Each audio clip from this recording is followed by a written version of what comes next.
Happy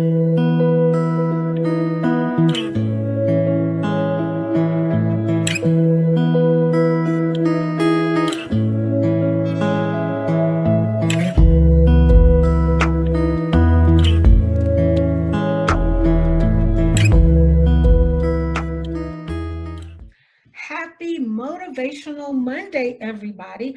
And I'm so excited to be back with you.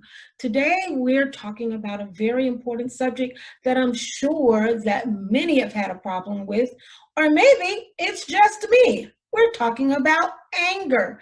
Have any of you ever been so angry that you see red? I can raise my hand. Yes. And so today we're going to unpack where anger comes from and why people can push our buttons and all of those kinds of things. Let me start off with just a little story about myself. I was one day talking to my sister girlfriend, and we were just chit-chatting back and forth and having a great old time, and I was telling her something that was juicy and that was, oh my, and she was going back and forth, what, and then she says, girl, shut up. Honey, I went into a whole tailspin. I began to say, look, you can tell me to hush, you can tell me to be quiet, but you don't tell me to shut up. Oh, I started with the whole neck roll and everything. And thank God she was a good friend of mine and a counselor. And so she says, honey, you're going to need help for that, because I was saying shut up and like, what? Can't believe it, all of that. And you went all the way live.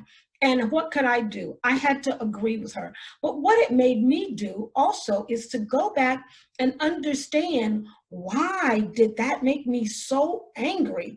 And if it had been somebody that I didn't know well, I could have lost a good relationship with this person. And as I thought back, of course, the word shut up can be very demeaning and get us very out of sorts. But everything that we get angry with comes from a place, and it's not just that particular act that starts it.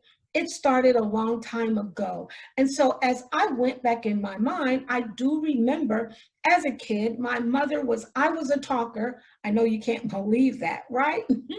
But I've always been a great talker, and she would say, shut up, Renee. Oh my goodness, just shut up, shut up. And it made me so angry. And what I began to understand was, even though the word shut up, now we don't tell children shut up, that's considered very rude, which I understand. But at that time, it was acceptable, or at least in my family, it was. And so, but what I began to understand was, it wasn't the word shut up or her telling me just shut up, but I felt disrespected, and like what I said didn't matter. And so I took the word shut up as a personal assault. So anytime I heard that word, it just angered me. Even on television or anywhere else, I took it personal. And what I had to come to know was that word triggered something in me. It wasn't my friend that said it. It wasn't this and this. So I had to take that time and go back and understand, why was I so angry? Because it did come from a place. And so let's break down why we do get angry. And one of the major reasons that we get angry is because we have certain expectations of people, and they don't meet our expectations. And it makes us angry. The interesting part about that is, sometimes the person doesn't even know that you have those expectations of them. We just feel like they should know. I hear people in relationships, well, he should know not to say that, or she should know not to do that. And we have those expectations, so we get angry about it. But we have to remember that in order to get upset, I'll use, about an expectation, is the person has to know what the expectation is and have had to agree that on that expectation, they would have to say, yes, I understand that you want the trash taken out every day, and I can do that. And that is not a problem for me. Okay, so then you have a right then, when they don't live up to that expectation, to call them on it. Maybe not to get so angry until we see red, but we can call them on the expectation. Also, another reason that we can have anger issues is, as I said, it comes from a place.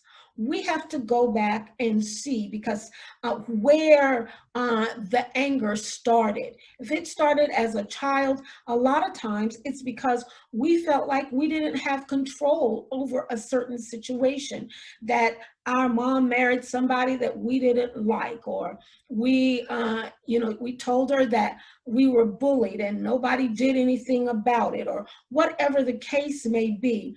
And so we can go forward, moving forward, or fast forward, pardon me, is then when you see these certain behaviors take place, you feel angry because that person did something and said something in a way, or this, that, and the other, that made you angry, and they may not even know that that's a pressure point for you.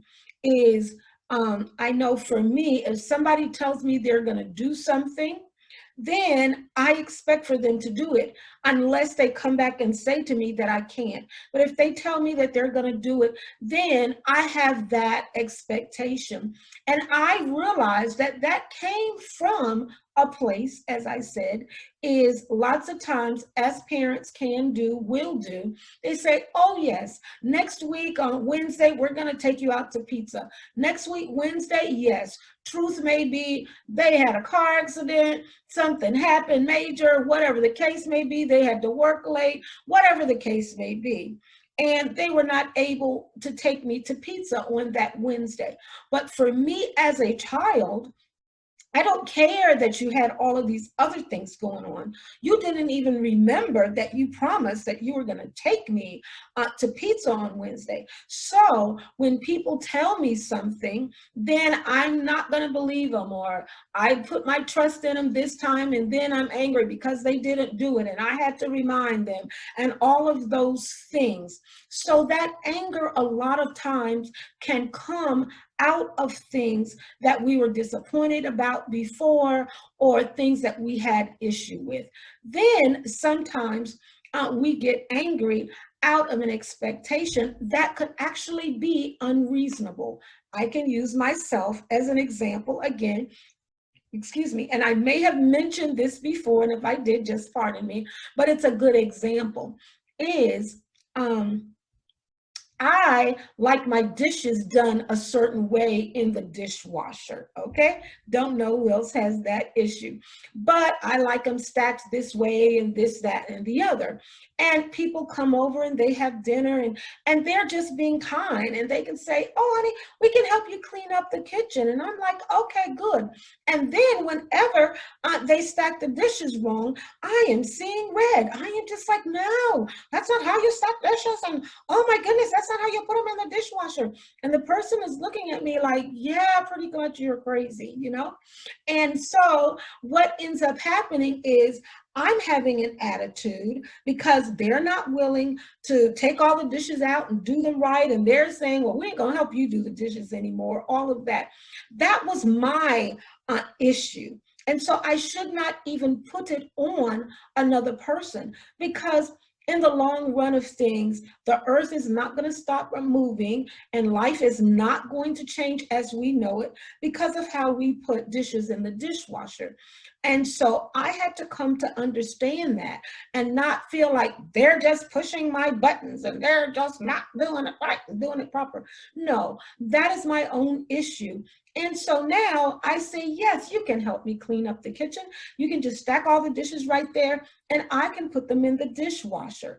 And it's great. And nobody's angry. Nobody's upset. Nobody is calling me that crazy little lady with the dishes issue, whatever the case may be. So we have to come to understand why we have the anger, where it comes from. It's a reasonable expectation. And then if you find that it is, then how to deal with the anger.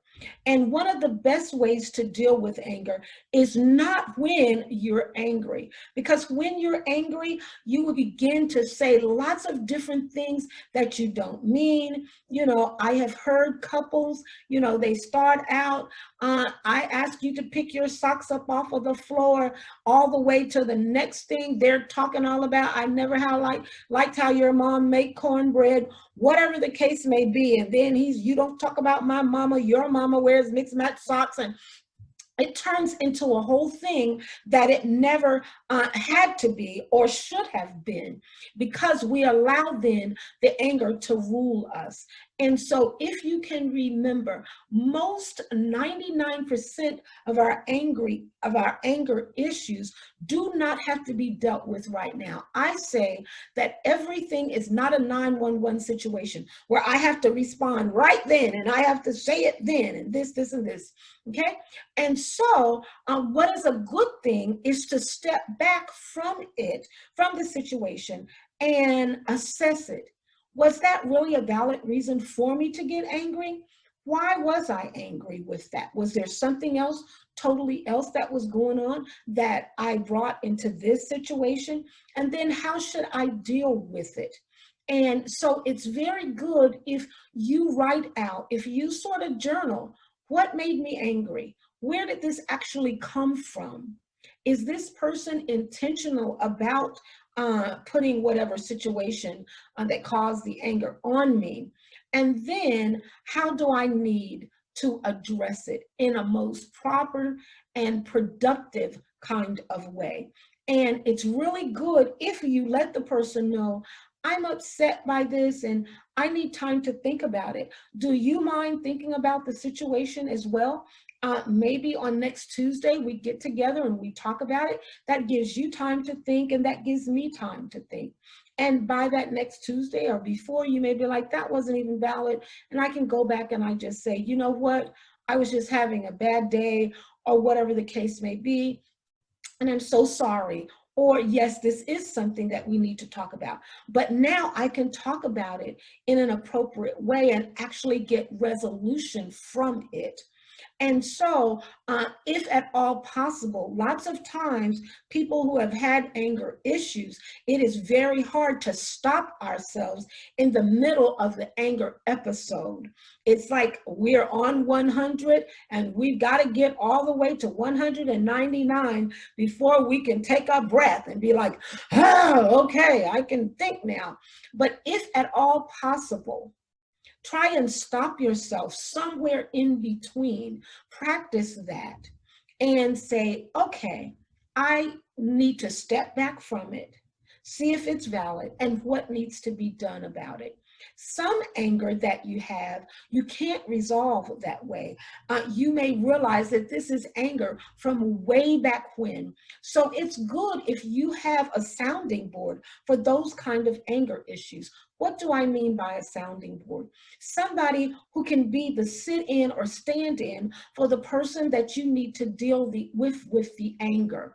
And so you may have a friend or a counselor or a pastor or whoever, or even if you can't have any of that, a good chair in a quiet room where you can actually talk through that, get angry, whatever you need to do, let out those frustrations to that person or to the chair, whatever the case may be.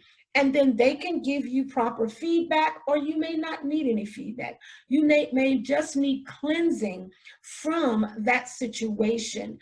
Sometimes I have known, and I feel like it's great, is if the person has passed, it may be good, if you can, to go to that gravesite and you have read out those things that have made me angry and that I've been holding on to, and whatever the case may be. And then you can let that go, which we'll be talking about next week. But with the anger, understand where it's coming from.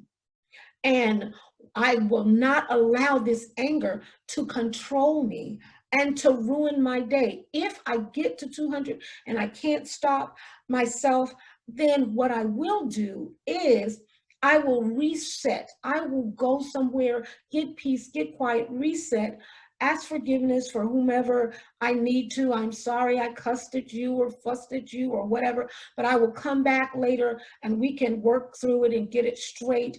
And do not allow it to ruin your whole day. And understanding the last thing is lots of anger is about not feeling like you have control over the situation. Especially if you were younger, you had to take whatever the person did or said to you or whatever. But as an adult, you can have control, and it doesn't have to be by who has yelled the loudest and who has said the most insulting things, or who has done the most road rage, or whatever those things are that we do to try to get control of ourselves. But we can control this situation by saying, I can control it. And how I'm going to control it is I'm going to step back and I'm going to think it through. And then I'm going to see what my next steps are going to be. I hope that this session has helped you in any kind of a way. And if it has, and you have other questions or comments or anything, you can reach me at unitedforlife54@gmail.com.